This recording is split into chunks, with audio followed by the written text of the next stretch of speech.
What's up? This man, Mobius Bloom, and so out here enjoying a pretty nice Sunday here in Chicago, here in Little Village, Chicago specifically. That's where I'm from. Is where I do all this music, and really, that's really the people that I want this music to be for. So, put a lot of thought into the lyrics. In the tradition of some of these, dope ass MCs, man, that I grew up listening to, like Cannabis, like Immortal Technique, other maybe a little bit lesser known, Beast 1333, but I feel like the underground scene was really holding it down when I was getting influenced by hip hop, so it's something that's always gonna be a part of me.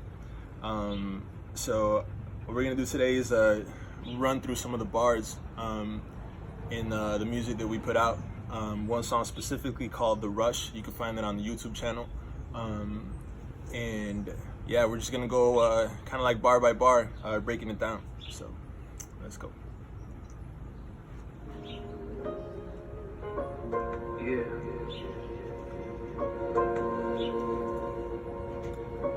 Yeah, usually when I write songs, man, like I'll hear the beat and I feel like a need to just express myself, so I really like how this thing came out. You heard the Little Village shout out right there. Again, everything focused on the hood. And then it just drops and you just gotta go in. Mobius Bloom.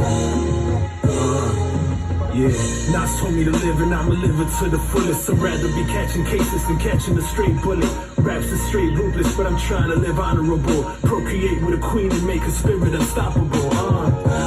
Alright, so that first couple lines, right off the bat, quote Nas, who's also an influence. But Nas told me to live, so I'm gonna live it to the fullest,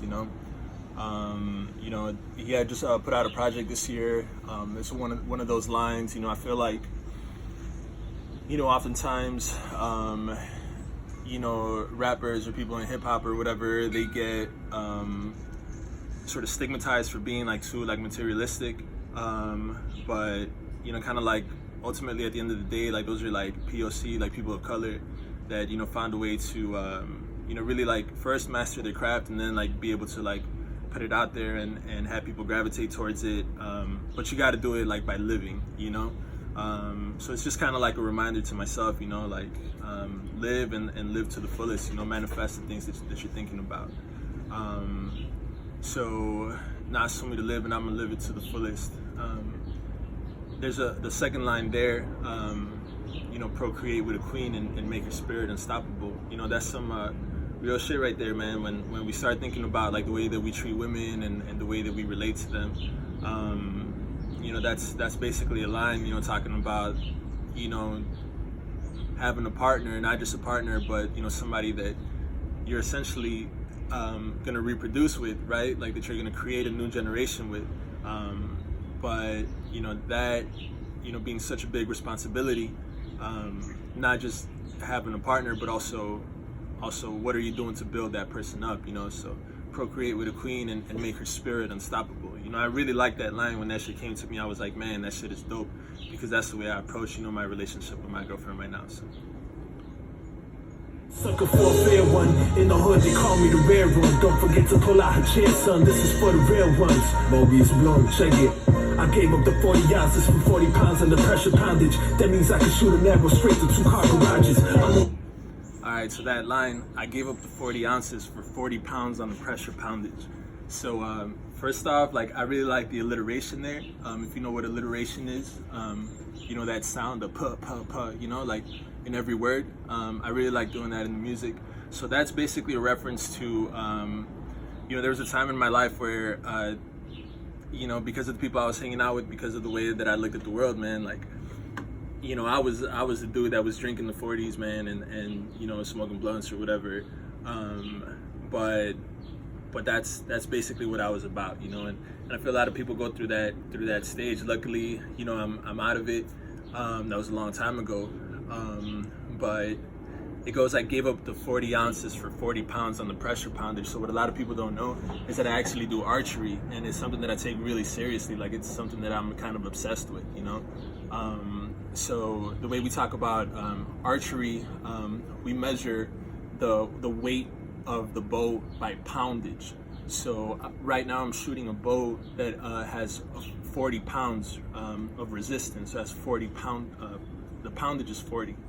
So yeah, says that means I can shoot an arrow straight through 2-car garages. So that's kind of like, you know, I'm sick with the bow, but it's a little bit of you know what I'm saying, exaggeration. But that means that like you're shooting an arrow and it's traveling through a garage that holds 2 cars inside of it, you know? So that means that you're shooting the arrow pretty strong. It's a little bit of exaggeration, but I thought it was creative. So if you know about bows and things like that, like, it makes sense. Not a lot of people know about bows. So that's the breakdown. Cause they say my position is marvelous. The way you move your hands, it's like you're making love to a goddess. So they're not perfectly crafting a project. I'm still wrapping my mind around what it means to be godless. But hey, I'm just a typical artist, exploring realms beyond what you see with your eyelids. Yeah, just a reference to the amount of work, right, that as an artist you might put into something. You know, you zone out on it, you become very detail oriented. And I feel like it's almost like our task, right, or our job to try to look beyond what most people normally see. And I think like if you're an artist, if you identify as an artist, like it's kind of like a calling, right? It's something that you can't help but do. Sometimes I can't help but write, and that's because, you know, maybe your perspective goes like a little bit deeper, you know. So that's a reference to that, you know, exploring realms beyond what you see with your eyelids, you know, so beyond just sight, you know, there's something else there. Staying focused like a cute vision and iris. I'm just a hype kid, been around the block a couple times, enough to see violence. But don't talk to me at the heartbreak. Put the pieces back together, cause it's time to move on with. Trying to shine like a star, but I'm a planet revolving. Going through seasons and cycles, we spazzing like cerebral palsy. Alright. So if you don't think that shit is dope, man, something is wrong with you, you know? Cause like, so I just said, like, trying to shine like a star, but I'm a planet revolving, right? So a lot of people trying to shine like a star, but I'm a planet revolving, going through seasons and cycles, we spazzing like cerebral palsy, right? So like, a lot of people focus so much on shining, right? Like, people want to shine or say like, oh, you gotta shine. Like, there's some beautiful philosophy around that, around being a star and shining like authentically, or burning like a really deep fire that's going to radiate.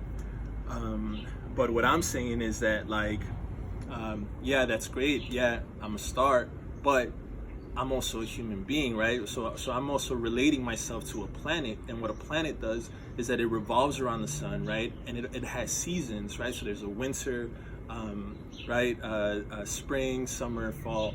So as a human being, as a planet that's revolving, I'm going through seasons and cycles as well, right? So sometimes I might be up, sometimes I might be down, I might be happy, I might be sad, I might, you know, have like I'll just go through those changes as well.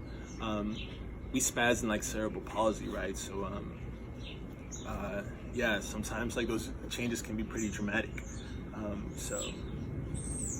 Kids with single parents, born with a single limb, still find a way to put in work and walk like a pimp. Yeah, so that line real quick, right after we spazzing like cerebral palsy, shout out to the kids born with a single limb, born to single parents with a single limb, still find a way to put in work and walk like a pimp. You know, you just gotta, like, I mean, I've seen videos, right? I've heard of stories. I know people, right, that you know, maybe they weren't born with all their hardware, but they're out there, you know, doing the best they can, like every single day, you know, and yeah, I just, you know, it's, I respect that, so. The swagger from us, we from the hood, but what we do still matters to us. Stay rhyming, stay climbing, stay vibing, cause the village needs you to stay rising, so the kids know which way the sun of the south is. Who got the willpower to make it, take the hits, and got the willpower to shake it? Close my eyes, waiting for revelation, so I can show you how to crack the spiritual matrix. All right, so there's a lot of things right there, right? So stay vibing, stay rhyming, stay climbing. You know, for the kids, you know, because the kids need to know who the son of the South is. So like, that's actually kind of an interesting reference, and that's like super low key. I don't know if anybody would have caught that. But that's kind of a reference to an ancestral concept of something called Huitzilopochtli, which is essentially is the hummingbird of the South, but it's a reference to the sun during the winter. You know, when it's at a low peak, you know, in the horizon, and it's supposed to represent willpower. So right after that, you go into who got the willpower to make it, take the hits, and got the willpower to shake it. You know, so it takes a lot of willpower to do whatever it is that you want to do. Close my eyes, waiting for revelation, so I could show you how to crack the spiritual matrix. That's just, you know, along with the things that I do on the side, or not really on the side. I would probably say I do music on the side, but like with the things that are a part of my life, with archery, with martial arts, you know, a lot of those things come with a lot of heavy philosophy. And you know, as a person, as an artist, you know, as a human being first, I've put a lot of time into cultivating, you know, that relationship with sort of like that inner world with myself, and I feel like, you know, maybe it's because of that I'm able to feel more comfortable now, you know, putting out music and expressing myself. But yeah, I mean, if you do any kind of meditation, if you have any goals in terms of your relationship with your internal self, I think you'll relate to that line. So. Amazing how we break bread with the sages, ready to learn and transcribe to the pages. And if I only leave a single flower, here's a message to the cowards. If you ain't fighting the power, I hope you building a tower. These trickle-down economics got me reaching for dollars. Politicians try to get you, tell you to vote for the rider, but all the real generals are training the armies. Okay, yeah, so reference to political times right there. So yeah, politicians try to get you, tell you to vote for the rider, right? So a politician might show up, tell you, promise you like all of these things that they're gonna do for you, that they're gonna solve.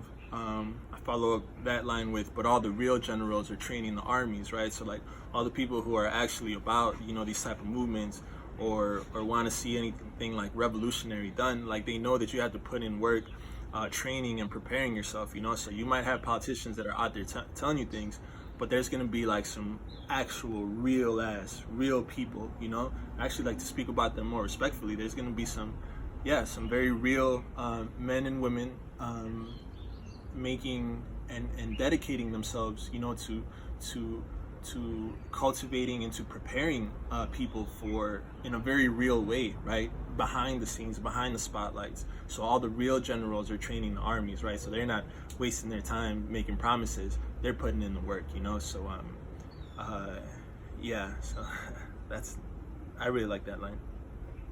Corruption is power, let me civilize the mind for a second. Sharpen your weapons and point them at internal aggressors. I see a guy chasing the money bags, this is America. Last time I checked, we riding first class to the money bank. Feel the fire inside, you couldn't put it out if you tried. Let it swallow your pride, burn like a full manifestation alive. Connect with the code, capable of constructing astronomical domes. Alright, so I said a lot of things right there. More reference to that, to the fire inside. Feel the fire inside, you couldn't put it out if you tried. Let it swallow your pride, burn like a full manifestation of life. You know, it's just, you know, as long as your heart is beating, you know, you got a fighting chance, you know, in whatever you're doing, whatever environment you might be in. And you know, that there's also a reference to concepts that talk about, you know, your heart, you know, having a relationship to a blue fire, or to a fire that's just burning. And I think if you've ever felt like really alive, like doing something, or really just driven to do something, really motivated to do something, you know that it's kind of like an internal flame, you know, that comes from inside, and you can't turn it off, you know. But you got to know what to do with it, you know. So you have to be able to know how to harness it, how to harness that energy, and focus it right on what it is that you want to do. So yeah, so that's that line. There's a couple of other things in there. Vision and scope. I never sleep until I'm tired of woke. Want me to suicide, but I never hand over the rope. I'd rather use it for pulling more brothers onto the boat. Signs in the sky, wait for the signal of smoke. Climb out and start placing the stones. A whole nation of leaders building their homes. Hard body. All right, so right there, that's a really powerful line. I feel very intentional. So all of these bars are very intentional. So So we're talking about a whole nation of leaders building their homes, right? Want me to suicide, but I'll never hand over the rope. I'd rather use it to pull more brothers onto the boat. Signs in the sky waiting for signals of smoke. A whole nation of leaders building their homes. Or climb out and start placing the stones. A whole nation of leaders building their homes. So you know, we have to look at ourselves as leaders, right? We all definitely have weaknesses and things that we need to work on, but the perspective has to be, and the expectation for ourselves, I feel, really has to be that we're going to work on ourselves to the point that we can really be leaders, right? Like for ourselves and who knows, maybe eventually for other people as well. But this idea of want me to suicide, that's like, you know, the world essentially wants you, well, first they want to make money off of you, right? Like capitalism is going to suck you dry, right? In one way or another. But the world, you know, some people might even take that perspective to say, like, man, they just want you to kill yourself, right? Like, kill yourself working, kill yourself, like, doing for others, for the benefit of other people getting rich off of you. But it's like, instead of like killing yourself, instead of like suicide, I'd rather use that same rope, right, that they're expecting me to make a noose out of, to essentially hang myself, to pull more brothers onto the boat. So that line, I feel, is very powerful, right? Because it says that instead of killing yourself, you're going to make an effort to try to raise people, to pull people up who might be in a worse position that you're in. But no, like the solution isn't to kill ourselves. The solution is to help others, to build other people, to build us up.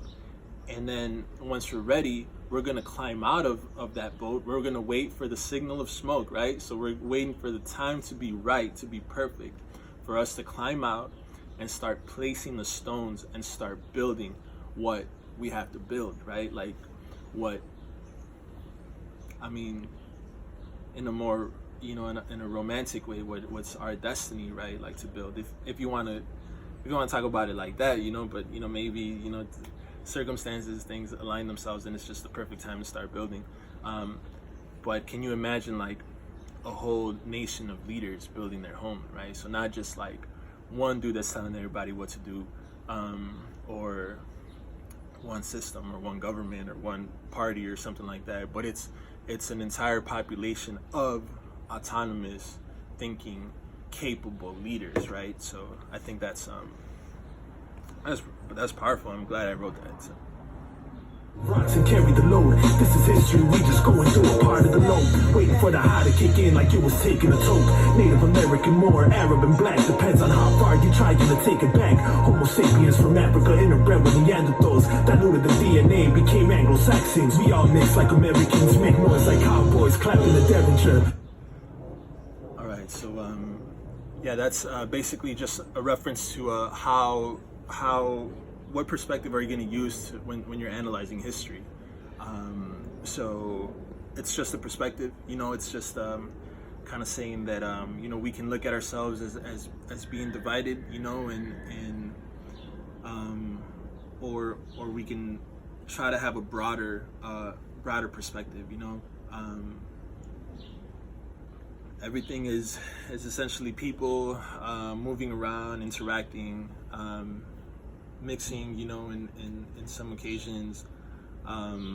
So it kind of places us, you know, more within like a kind of an anthropological context, you know. And then I like that line at the end.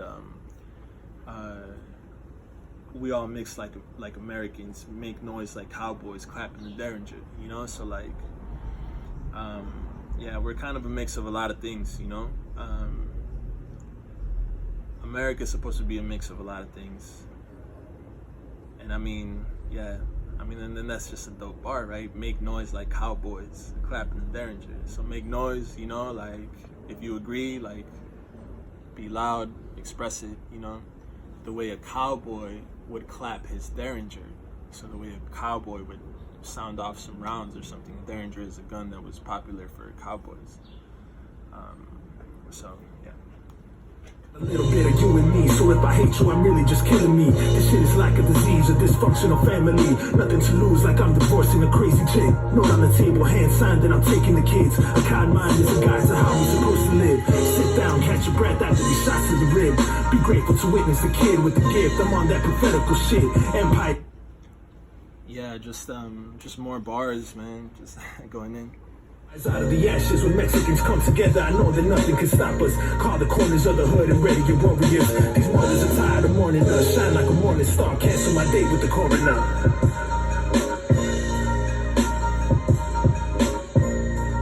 So I gotta go over this part. Empires rise out of the ashes. When Mexicans come together, I know that nothing can stop us. Call the corners of the hood and ready your warriors. These mothers are tired of mourning us. Shine like a morning star. Cancel my date with the coroner. So it's really just talking about unity, and something that, like, as someone who's been involved, like, in this neighborhood, somebody that grew up here, that's something that we want to see.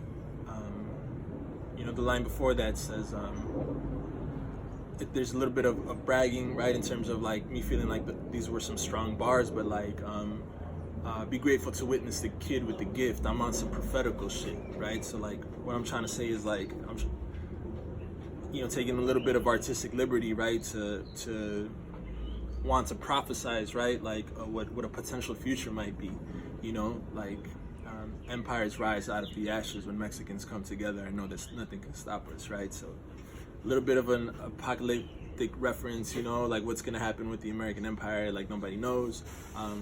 We as a people have to find some way of staying together, and maybe we can survive whatever it is that the future is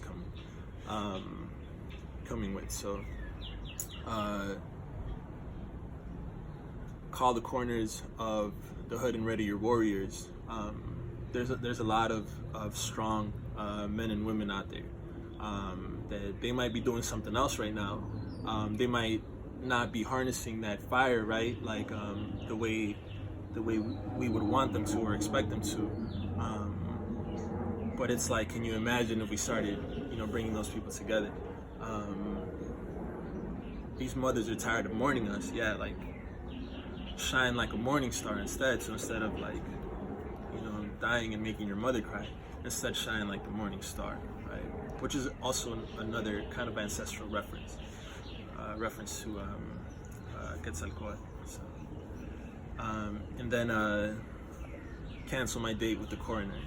So it's a little bit of a wishful thinking, but saying that, you know what, I don't think I want to go that route of dying too early. So you could cancel my date, with the coroner's office.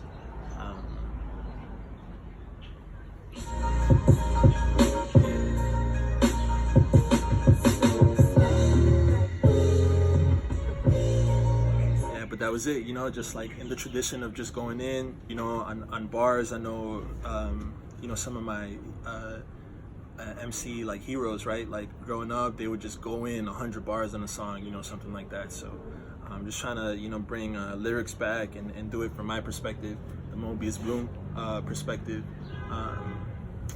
which is, just staying true to where I'm from, but continuing to grow, constantly. Yeah, so thanks for watching. Shout out to all you other planets revolving, going through seasons and cycles, and but also shine, shine like stars, so thanks for tuning in. Peace out.